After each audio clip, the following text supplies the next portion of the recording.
So I'd just like to share with our viewers that it's about 2:30 in the morning and I'm driving a road now, a gravel road deep in the national park here. Now, this is pretty much the stuff of horror films and nightmares right here. The woods are really dark, and woods are really creepy at night, and I'm all alone, and there's many hours before sunlight, but that's okay. I'm gonna deal with this, but it is spooky. It is just spooky, and that's what makes this so thrilling and so adventurous. Just dealing with that, like, creepy feeling of both fantastical and real dangers. It could be just feeling that there are all kinds of danger around. But I have a flashlight, so really it's just like walking in the woods during the day, except they're nocturnal creatures, and my light is coming from a source that I bring instead of just the sun. So, all right, here we go.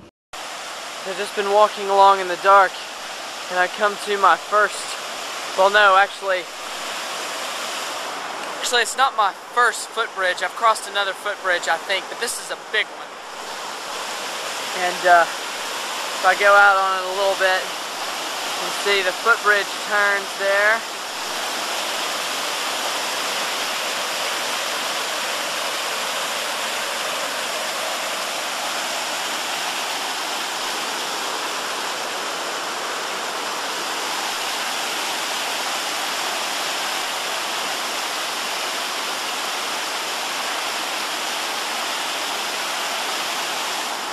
And that's where I'm at. I got a little over a mile down. Here we go.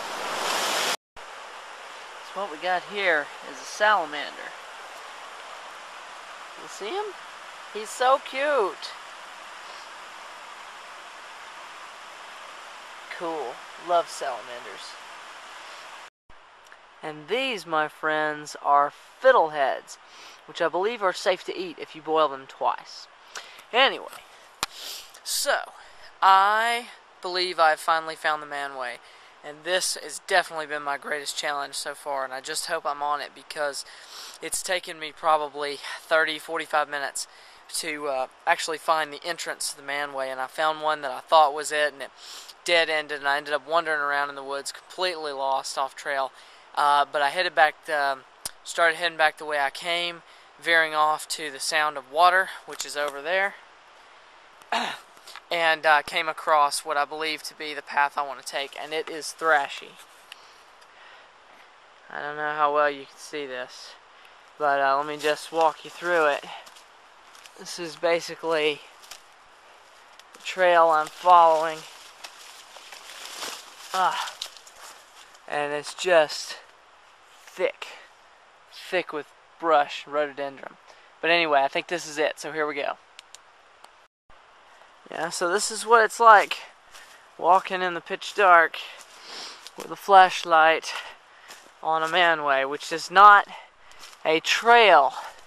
It is a path that is off the trail maps, and if you look here at the ground, brush, you can just make out what is obviously a human path. And I just gotta say too, it's quite eerie being out here under the stars. I'm a good probably about 4 or 5 miles in the woods now, and it's still the middle of the night. And if you look up above me, beautiful stars.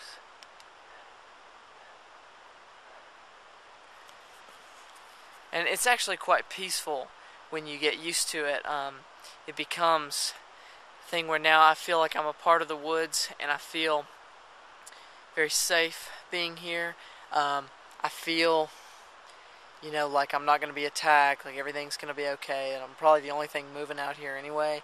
But I feel very close to nature right now, and I'm in my comfort zone now, and I feel good being out here, and I'm accustomed now to the darkness and to moving out here at night, and that is something I'm very proud of.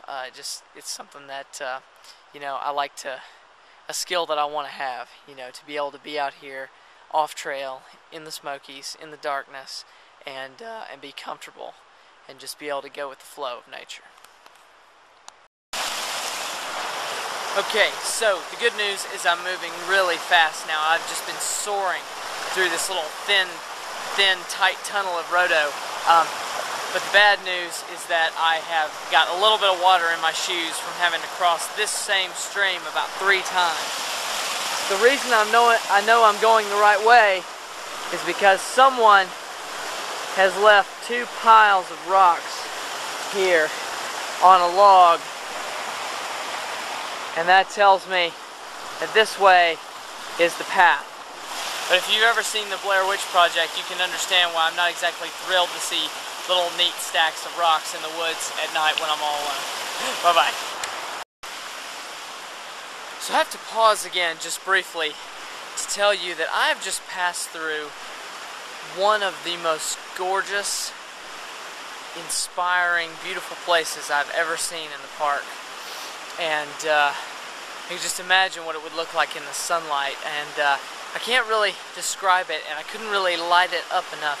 You just have to be there, but it was full of life. It was just absolutely blooming with life and gorgeous, and water trickling like fountains all over the place.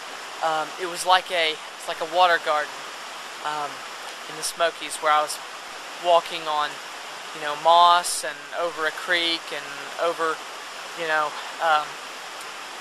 trees that have passed on that are creating new life. And wow, it was just a wonderful place. And it was hard to navigate, but the stones that I mentioned earlier have been a recurring theme, and I've passed probably 9 or 10 small patches of stones, and they're showing me the way. And actually there was one part where a tree arched over what looked like just a low spot, but there was a stack of rocks perched on the top, and I knew it said go under the arch, and then there was the trail in front of me. And really out here you can only see the trail a few feet in front of you, but right here what I've seen is 2 more pieces of rock.